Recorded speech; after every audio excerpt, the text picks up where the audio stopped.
Welcome to another Crypto Spendthrift interview session. I'm here with Munly from Viewly, and take it away. Talk about Viewly for a second and give the people a little overview before we start diving into the questions. Okay, so Munly is a completely ad-free, decentralized video platform on the blockchain. Like we are thinking more Netflix than YouTube. And there's actually, there's a bit of a spiel about it. I forgot half of it, half of it at this point. It's essentially for like digital, like people who are digital first, people who are looking to primarily, sort of build their video content careers and their income sort of online. They don't want to spend, like they want to focus on great content creation, like stuff that the viewers will, like directly support, no one wants to wait for, the however long it takes to build up enough subscribers and watch time and all of that stuff to even start to monetize. On our side, you can monetize straight away in a number of different models. So, like we talk about patronage, but we'll also be able to support, fractional payments, all kinds of cool stuff, like programmable business logic through the smart contracts, really sort of any kind of business models and arrangements that creators can come up between themselves. We'll be able to, address and support, eventually. So we're expecting to see monetization as creative as the content itself. Okay, so Yep. I want to start with like a core question about why does advertising need to change? Can you just kind of explain that kind of like the inefficiencies? Because I've personally worked with advertising platforms, so I kind of know, but most people don't realize how like you have fraudulent clicks and things like that, and Yeah. you also like don't get like all the hits aren't as what you really think they are. Yeah, like there's definitely a lot of things like bots and whatnot. But the thing is, like, even if you get into the million number of impressions and views or whatever, like the actual like the payouts are kind of miserable versus taking maybe if you took like even a tiny percentage of that million, like say you only had like a few hundred or thousand people, but they were able to, you were able to get like $10 out of each of them for your video content. Like you would beat the $1 million, the million subscriber, payouts pretty easily. And that's sort of the point. The other thing that's really crappy about ads is that they just have like you have no control over the messaging. Like that.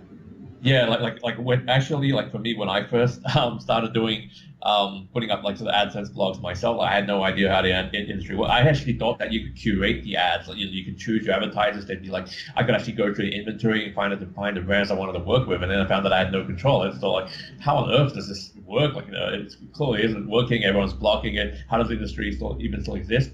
So Viewly, works at least a bit more similarly to how I expect the ads to work in that, like if you do a sponsorship deal, essentially replacing ads, you'll get that choice and you'll find an advertiser that that actually lines up with what you do and it's actually mutually synergistic. Like you pick a sponsor that, that actually would help out your audience. Like, no one knows the audience better than the creator, or at least in that, in that area, they call it a publisher.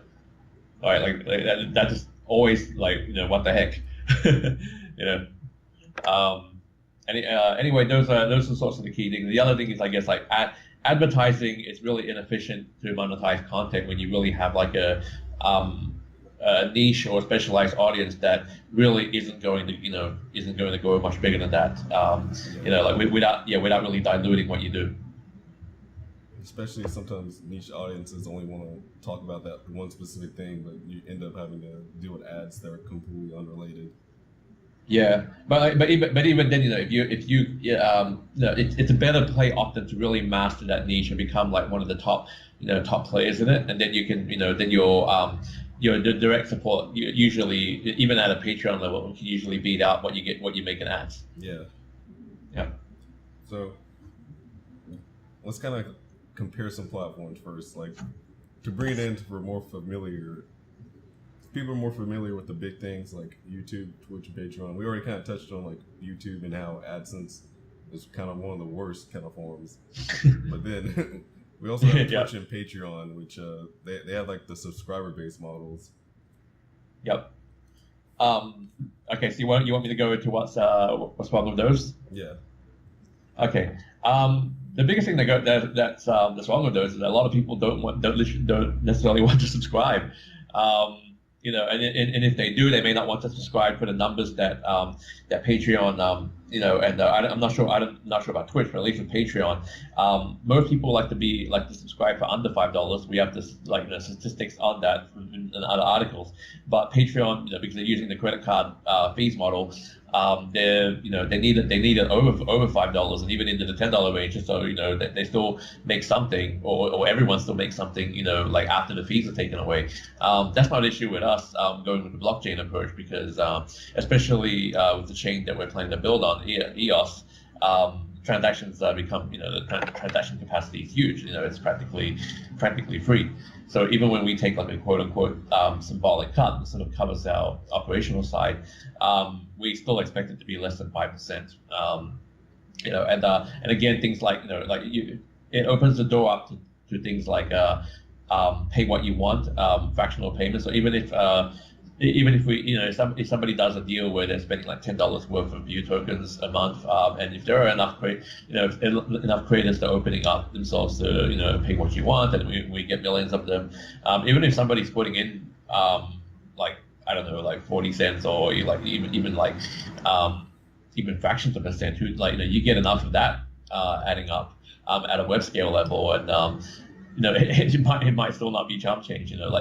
If ultimately this whole model like proves out and it works, we would be essentially the first to the upend, provide a serious alternative to the ad model that isn't Patreon.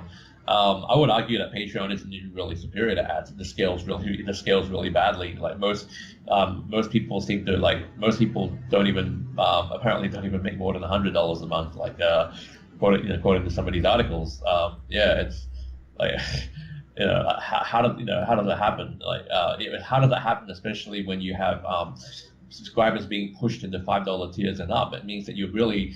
I had a conversation with another influencer recently, trying to sort of tell him you have you have millions of fans, and yet only like 100 or 200 of them actually support you on Patreon. What if you lower that barrier to entry to like $1 or $2, or like price per copy, or less than the price per copy, or maybe even offer them like a flat rate thing that that is good for a couple of months or whatever, just not something that it's going to have to commit to endlessly with a subscription. It's just very obvious that I think they're leaving out a big chunk of the market just because they can't address it.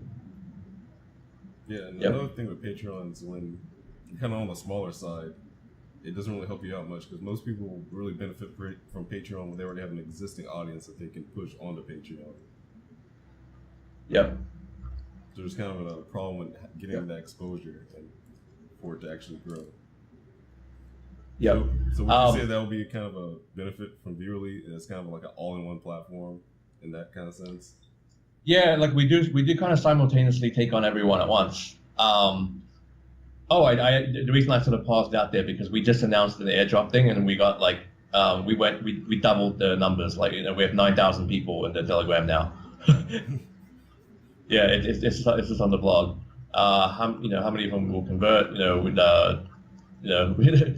know, but yeah, clearly that's been a boost. Going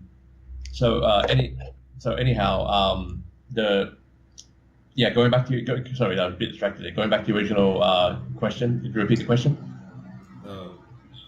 So would you say kind of like Viewerly is kind of an all-in-one platform in the sense that it kind of solves the issue of not having people there to push onto your monetization platforms, since it's all kind of there? Yep. So one of the arguments we made, it's not like a super useful thing, but if you're think of having to manage two different platforms, like your YouTube for your video and your Patreon for actual payments, you won't have to do that anymore. Again, you remove that element of friction where somebody has to go to a different site, sign up for that one, and they may just get lazy and never complete the sign up just to to handle the payments like it would be right there. Yep. So I know you mentioned EOS. Can you talk about that, like the choice of using that over other alternatives? Not really. Like a lot of the team are fans of it. Like I can give you sort of the talking points that most people know, but the thing is, like realistically, we can't really get into sort of brass tacks specifics until the Dawn release. Like the roadmap is kind of centered around that. Like we hadn't been like very like we hadn't been like 100% on EOS, but it's it's practically like, unless that release is like completely it misses the date or whatever, or just ends up to being massively buggy, or like there's something wrong with it. I can't see why like we wouldn't like 100% commit at that point 100% it. Yep. All right. I just noticed this because you mentioned the transaction speed, and comparatively to the one a lot of coins that exist, they do have or at least plan to have a higher transaction per second than a lot of other existing coins. Yep.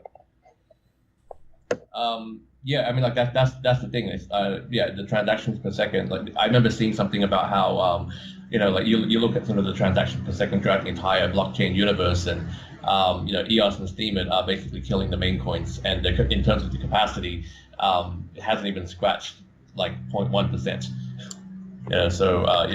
We don't like. I mean, so we don't really foresee like issues there in terms of being able to support things like pay for what you want, micropayments, and whatever. It's just on other chains there may be an issue, but that's a major factor. Yeah. So can you talk about the platform itself now? Like, how easy will it be for creators to kind of jump on Munly when it's ready, and kind of like the process of going through that? Okay, so we actually have a process where you don't necessarily need the jump on Munly. It's a Chrome extension that we're releasing, at some point during the ICO period, and so essentially it runs. We've divorced the monetization away from the platform. So, like essentially, we can monetize you, and we can we can monetize you, and you'll get notifications that people can give you tokens using the extension without while you're still on YouTube. Essentially, it'll run on top of YouTube. It doesn't, the extension might eventually be able to support other video platforms. Like it really doesn't matter what video platform it is like that. So we've divorced those two parts entirely. So the value of the video platform is it's really in the smart contracts. So we're doing non-exclusivity as far as the videos go. So we want people to make money on as many different ways as they can. But so obviously the question is, why would anyone watch anything on Munly? Well, the eventual smart contract experience and being able to gamify, being able to get multiple types of benefits for your activity, as well as things like being able to make some money hosting yourself and all of that. Those are the sort of key advantages. That's why you want to be on Munly. Otherwise, in terms of some of this content, I'm sure we will be able to watch people will be able to watch the same content elsewhere. But hopefully with these options available, creators can then have the ability to essentially start using the tools themselves in a very creative way to create types of content and partnerships that those become exclusive to Munly. The whole experience, like going through Munly, would be almost like a game in itself. Like between finding other content and getting rewards for things, for other things, or even things that are off-site. We'll be able to offer that, in a way that nobody else can. I do like the fact that there's a lot of different ways to go about monetization. Because another kind of popular thing that's rising with content creators is Braves and its basic attention token. But the problem I have with that is that requires people to kind of load their wallet full of Brave before it gets distributed. And I do kind of like the fact that all the options are there for Viewerly at least to do more than just like having to force people into getting a token first. Yeah. Yeah, so that I mean, there's an interesting story behind that. Like initially, it was done just as a regulatory compliance thing, and then we realized that actually, it was a very, it was a very effective marketing approach as well, in both getting like user acquisition in terms of viewers and also creators. So yeah, like it's a little bit delayed in terms of launch because we had to do a lot of essentially like token sale, like related building stuff. That ate up the developers' time. But yeah, it's still expected that we'll probably release it closer to the end. Whereas I think the alpha release is coming a little bit sooner with like things like being able to use tokens for video upload and and other functions. So on your website, I do remember you like the website mentioning kind of prevention of censorability. Is there any concern about like people exploiting that for uploading videos that aren't really suited for the most people to be watching? Yeah, I mean, there might be some level of curation on our side, but I mean, we'd basically be treated as like community members. So there is a we were already on we started out on Steemit, and so there's an expectation that there would be a similar sort of community voting system mixed with machine learning for things like duplicates, like we might also combine that with the idea of something like a Steam green light. If you're a gamer, so it wouldn't just be like, this content is, is bad, fraudulent, whatever. But it would also be like, what do you guys think about getting this on Munly, and so on. That still hasn't really been discussed too much yet. It's much further down the line. Yeah, that's definitely a kind of a hard thing to nail down without like the whole platform being rolled out. Yep. So yeah, it's on the roadmap. We'll decide these things a fair bit later. Yeah. So another kind of important user experience with using platforms like this is the comment system. I notice your comment system is kind of radically different from most. So can you explain that? You said comment system. The comment system with the extension, you mean? Like the supporters get kind of a higher priority compared to like in my systems like trolls. Yeah, I'm not sure if I understand. Understand the question. Do you mean like early supporters getting in early into the platform? No, I was looking at the website and it mentioned how something about people who actually support the creator kind of have a higher voice in a way compared to people who may just be there just to troll them or whatever. Oh, you mean like just uploading junk videos and whatnot? Kind of, sort of. Kind of. Oh yeah, I'm not. Well, I'm gonna apologize if I didn't still didn't answer the question. But essentially, like there's something sort of like built in. In that there is a hosting cost, that acts as a disincentive from just uploading junk cat videos and whatnot. Another part of the pitch is that like Munly is more like for contentpreneurs. Like people who think of their content or their channels as a business.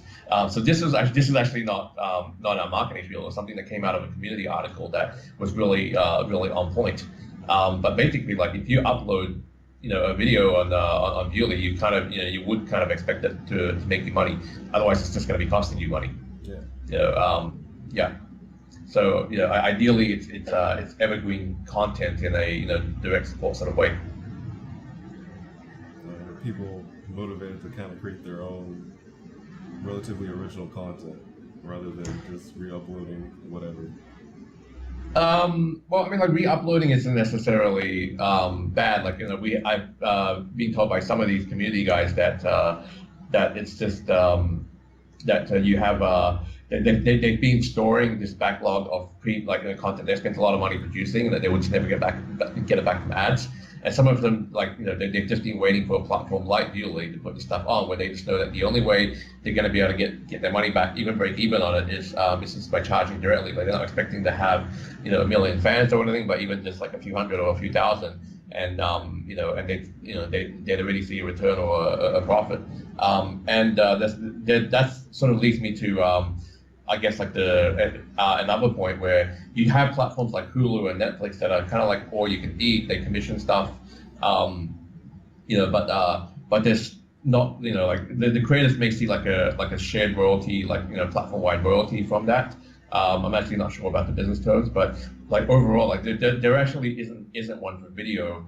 Like there's video on demand and whatnot, right? But you have to be at a certain level to get to get onto those things, and there's a whole process like that. We sort of combine the ease of YouTube with sort of like I guess like a higher quality bar, like it's again almost like a Steam, where almost like a Steam where even if you're an indie level, if you're like an indie level team, or at indie level budget, but you're essentially punching above your weight.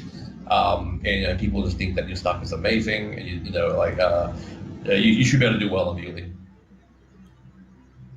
Okay, so here's a couple of the final questions. Smart contracts have been a pretty hot topic lately, and you have mentioned a couple times that you really be using smart contracts. Is there any kind of concern about that? Sorry, I missed, like it cut out there for a second. I missed, there was something about smart contracts, and there was a concern. I didn't hear the concern. Because, security. Security concerns. Yeah, that's the thing. I mean, like smart, this is getting into a bit technical, but Solidity, like using Ethereum as an example, Solidity is really not a great language, especially not in terms of security. It was designed for ease of use for JavaScript developers to pick up, but a lot of developers are there's a lot of unexpected behavior. So yeah, like it depends on where we do this, how we do the smart contracts. This can be a thing where security is like either a non-issue, or it's a non-issue because we're just really good at experience and executing smart contracts, which at this point we are, because we've already proven at least that front through the token sale. But I guess the question is, like, once we implement a feature, like it would get used throughout the entire community, and especially the community would vet it. Like it would essentially through use just become stronger over time as we essentially sort of kick out all of the bugs. And, every smart contract feature that's that's implemented would essentially become part of a greater Lego toolkit of them, if you will.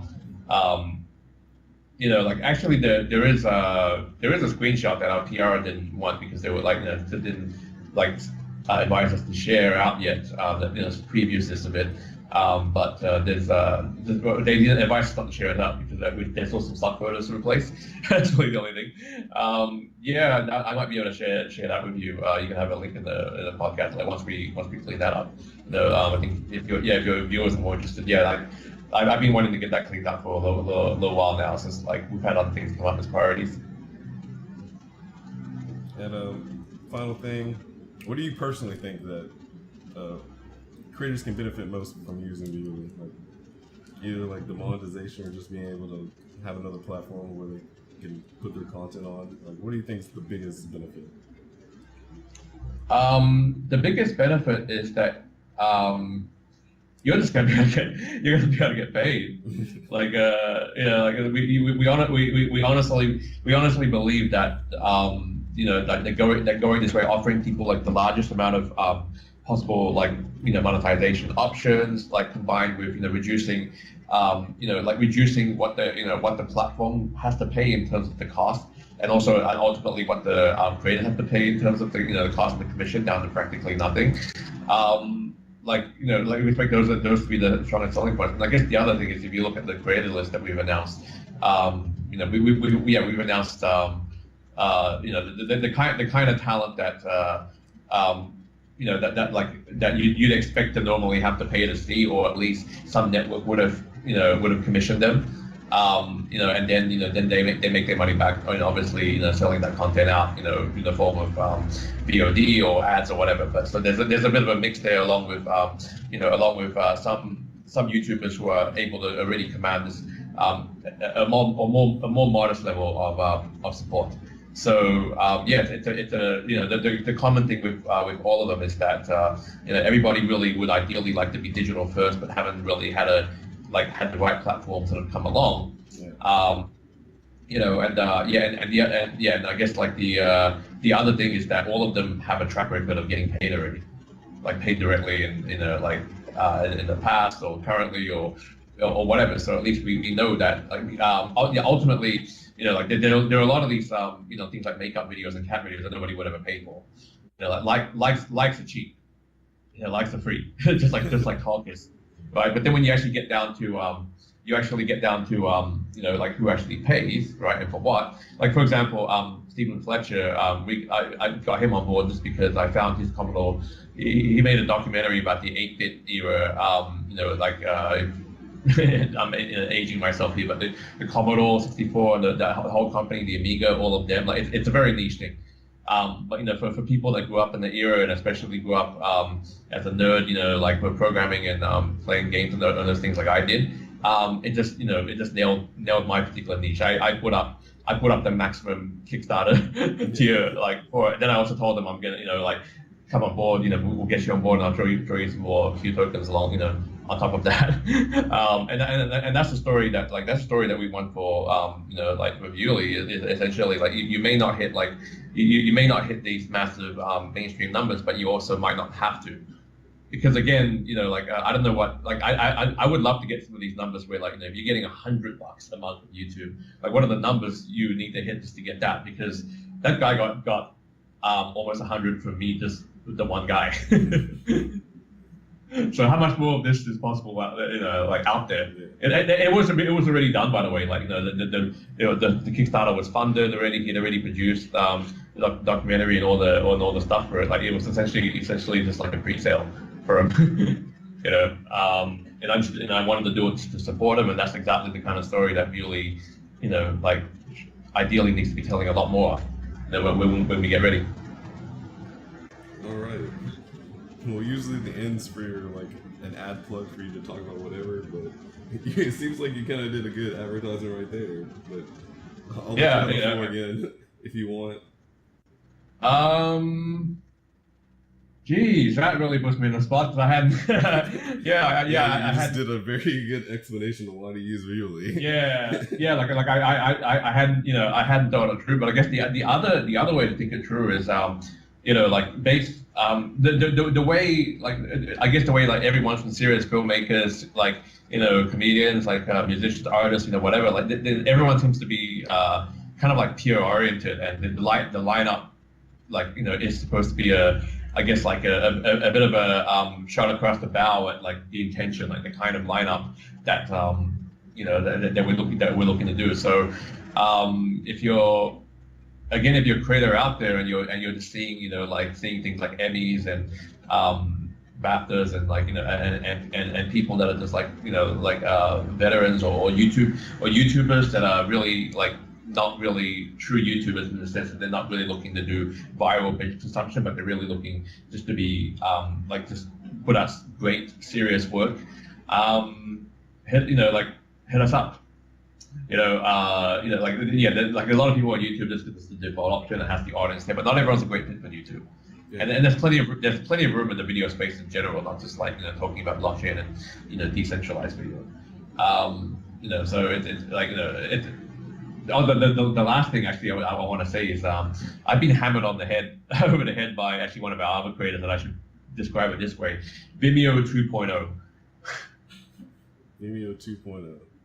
Yeah, so in terms of the quality, and the kinds of filmmakers that that we want to attract with content creators, Vimeo represents a certain segment, and that Vimeo has sort of neglected them over time. They've lost them to YouTube and whatnot, but essentially, but it's kind of crazy that they have a lot of high quality indie filmmakers on there still though. Oh, we want to get more of them. definitely like it's hard to get them at this point because most people really just want to say like they just want to see the very simple things of uploading video and like they just want to see upload videos, user accounts, and like those are things that we like, again, you can't have upload video if you don't have the finalized chain that you're going to be storing the hashes to the videos yet. So at the moment we have moved away from Steemit. We're building like some of it out on Ethereum that may change. That eventually we'll want to port that over and when time comes, but. That's why there is still an alpha that's due, but again, until the stuff is actually released and into production, we can't really ramp up too quickly on it yet. But so I mean, like it does take time to line up content and exclusivity and that sort of thing too. So I